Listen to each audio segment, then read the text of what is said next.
कहानी में अब तक हमने देखा था कि एंटी क्राइस्ट के इन्फ्लुएंस में आके पूरी पृथ्वी पे विश्व युद्ध शुरू हो चुका था और साथ ही हमें एक न्यू अपीयरेंस भी देखने को मिली थी जो उस समय तो हमें समझ नहीं आई, लेकिन आज हम काफी नई चीजें जानेंगे। तो चलो शुरू करते हैं। इस एंटिटी का नाम है बेबीलोन द ग्रेट, जो यहाँ पे कह रही है please do not eat your fellow soldiers. और इसके साथ मौजूद है एक नया चेहरा जिसका नाम है टकर वॉर्मवुड, जिनका ब्रॉडकास्ट सडनली इंटरप्ट हो जाता है यूरियल के ब्रॉडकास्ट से, जिसकी हालत बहुत ही बदतर हो चुकी थी। और ये हमें वार्न करने की कोशिश करता है कि इनकी बातें मत सुनो, ये तुम्हें गहना से नहीं बचा सकते। गहना is kind of a hello. और इसी पॉइंट से हम वापस आते हैं इस एंटिटी की बात पे, please do not eat your fellow soldiers, जिसका शायद ये मतलब हो सकता है कि विश्व युद्ध के बाद लोगों की इतनी बुरी हालत हो चुकी है कि उनके पास खाने को भी कुछ नहीं है और अब वो कैनिबलिज्म पे उतर चुके हैं। कैनिबलिज्म यानी इंसान अब इंसानों को ही खाने लगे हैं। जिसके बाद हम एक टावर को खड़ा होते हुए देखते हैं जहां बगल में एक छोटा बच्चा भी मौजूद होता है जो कि पीछे से देखने में हमारे प्रोटैगनिस्ट जैसा ही लगता है। एंड देन हम यूरियल को देखते हैं जो लोगों को क्रॉस एक्सेप्ट करके प्रोटैगनिस्ट को फॉलो करने को कह रहा है। लेकिन अगली ही वीडियो में यूरियल कहता है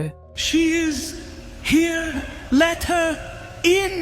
and the visual starts distorting और हमें बेबीलोन नजर आती है। यानी समहाउ बेबीलोन यूरियल की कॉन्शियस में इंटरसेप्ट कर चुकी है और यूरियल की बातें मैनिपुलेट कर सकती है, जो कि आगे काइंड ऑफ होता भी है। बिकॉज यूरियल हमें किसी आत्मा को बचाने के 3 स्टेप्स बताता है। पहला, अगर शरीर में कहीं क्रॉस का टैटू है तो हटा दो। दूसरा, बहुत सारे बच्चों को एक जैसा बना के उन्हें सच्चाई बताओ। कौन सी सच्चाई? मैनिपुलेटेड वाली। और आखिर में जो भी बच्चा 14 साल का हो जाए उसे मार्क एक्सेप्ट करने के लिए इनडायरेक्टली फोर्स करो। यहाँ पे मार्क का मतलब है डेविल्स नंबर, लाइक 666। लेकिन यूरियल ऐसी बातें क्यों बोलेगा? वेल, बिकॉज बेबीलोन या फिर एंटी क्राइस्ट इससे ये बातें बुलवा रहे हैं। अगले सीन में हम एक क्लासरूम का नजारा देखते हैं जहाँ बच्चों को ये बताया जा रहा है कि यूरियल एक बुरा एंजल था जो इंसानों को डिसीव करना चाहता था, लेकिन जॉफ अर्नस्टमैन ने उसे ऐसा करने से रोक लिया। लेकिन सडनली एक रोने की आवाज आने लगती है सिर्फ एक ही लड़के को, प्रोबेबली आर प्रोटैगनिस्ट, जो कहती है इनकी बातें मत सुनो, obviously because they are lying. लेकिन लड़का फिर भी स्केप्टिकल होता है बिकॉज सिस्टम ने इन्हें सिखाया है कि अगर इस तरह से कोई भी तुम्हारे विजन्स में आए तो डरना मत, बस इनकी बातों को इग्नोर करना और अपने प्रीस्ट के पास चले जाना जो तुम्हें ब्लेस करेंगे और जितना जल्दी हो सके अगले ओकेजन पे मार्क एक्सेप्ट करने की कोशिश करना। वेल, ये प्रीस्ट नहीं बस एजेंट्स होते हैं एक ऐसे सिस्टम के जो अर्नस्टमैन को अपना मसीहा मानते हैं। और ये जो फीमेल एंटिटी थी most likely she is Theotokos यानी वर्जिन मैरी उर्फ मदर ऑफ क्राइस्ट, जिनका विजुअल बात करते हुए अचानक डिस्टॉर्ट हो जाता है because someone is definitely trying to break her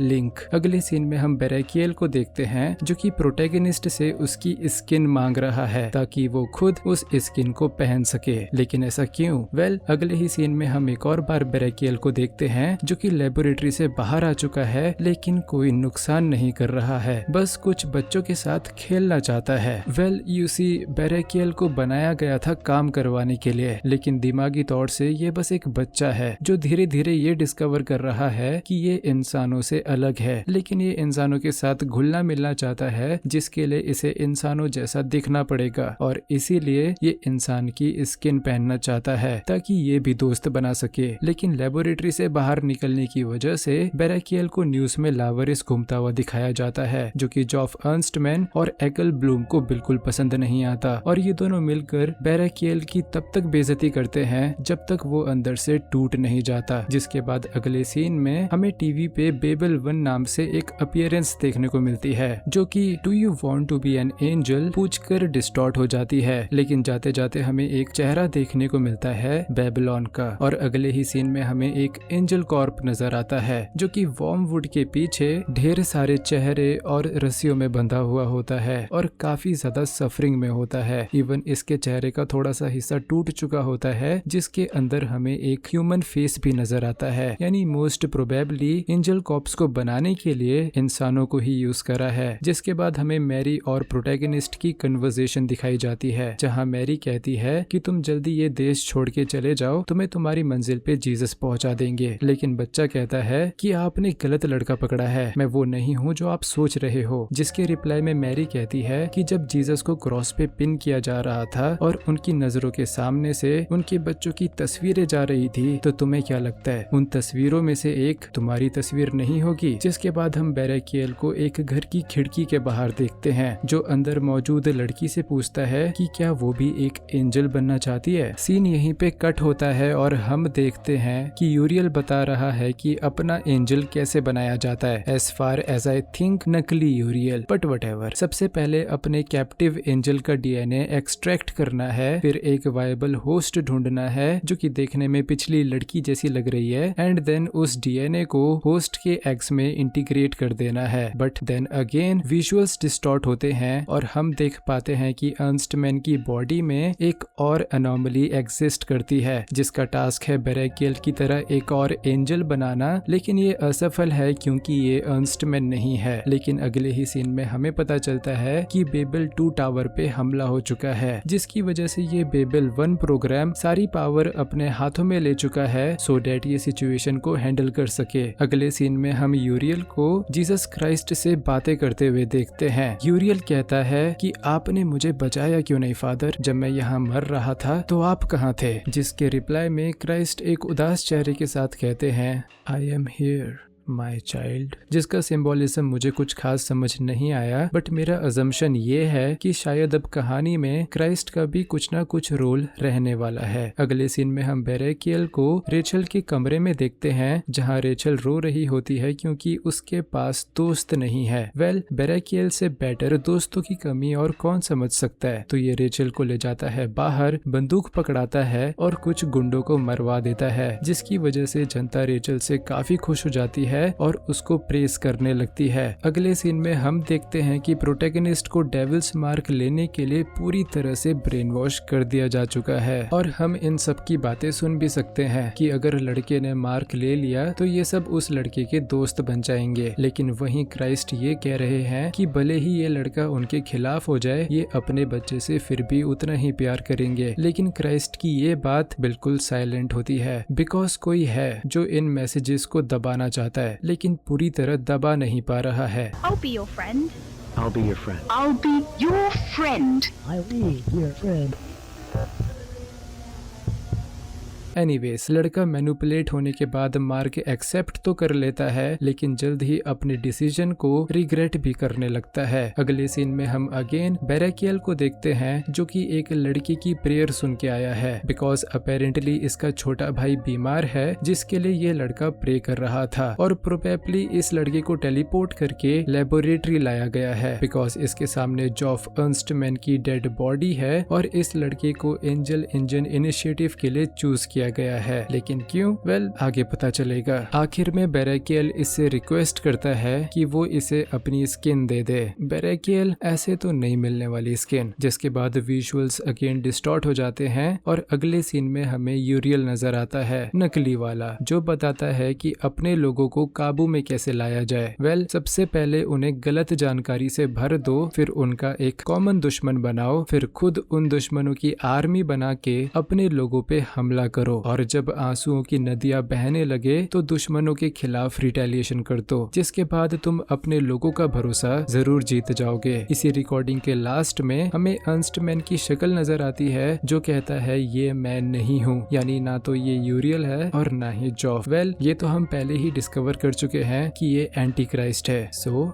let's move on. अगले सीन में प्रोटैगनिस्ट के हाथों से क्राइस्ट बिलीवर्स को मरवा के पाप कराया जा रहा था, लेकिन इनके अकॉर्डिंग बेबल में पाप जैसी चीजें एग्जिस्ट ही नहीं करती। अगर तुमने पाप कर भी दिया तो किसी को बताना मत, अपनी चेतना को इग्नोर करना और खुद को माफ कर देना, और अगर किसी से बात करनी है तो गार्डियन एंजल तो है ही। अगले सीन में अगेन प्रोटैगनिस्ट मार्क ले चुका है और अब ये इमोशनली नम हो चुका है। बेरेकियल हमेशा इसके साथ रहता जाता है और मेक श्योर करने की कोशिश करता है कि ये सिस्टम की असलियत ना जान जाए। हमें एक रोता हुआ मरीन कॉर्प नजर आता है जो कहता है वो एक इंसान है, तड़प रहा है और प्रोटैगनिस्ट ने बहुत पाप करे हैं, लेकिन बेरेकियल इसका मुंह बंद करके कहता है फसल खराब मत करो और प्रोटैगनिस्ट से कहता है इसके आंसू नकली है, इसकी बातें मत सुनो। अगले सीन में लड़का सो रहा होता है और बेरेकियल कहता है कि इसे लड़के को सोता हुआ देखकर अच्छा लगता है, जिसका ये मतलब हो सकता है कि लड़का सच्चाई के सामने अपनी आंखें बंद रखता है, जो देखकर बेरेकियल को बड़ा अच्छा लगता है। लेकिन तभी लड़के के सपने में यूरियल आता है जिससे लड़का हेल्प मांगने की कोशिश करता है, लेकिन क्योंकि लड़के ने क्राइस्ट की जगह सिस्टम को चुना इसलिए यूरियल इसको दूर जाने को कहता है, विच इज वियर्ड बिकॉज यूरियल खुद ऐसा कभी नहीं बोलेगा। ऑल्सो लास्ट में यूरियल के चेहरे में एक होल भी नजर आता है, सिंबलाइजिंग ये यूरियल था ही नहीं और एंटी क्राइस्ट हर मुमकिन कोशिश कर रहा है इस लड़के के अंदर छुपी हुई फेथ को खत्म करने की। और बाहर बेरेकियल इसे सुला रहा है श्लाफ किंडलिन श्लाफ कहते हुए, यानी जर्मन भाषा में स्लीप लिटिल चाइल्ड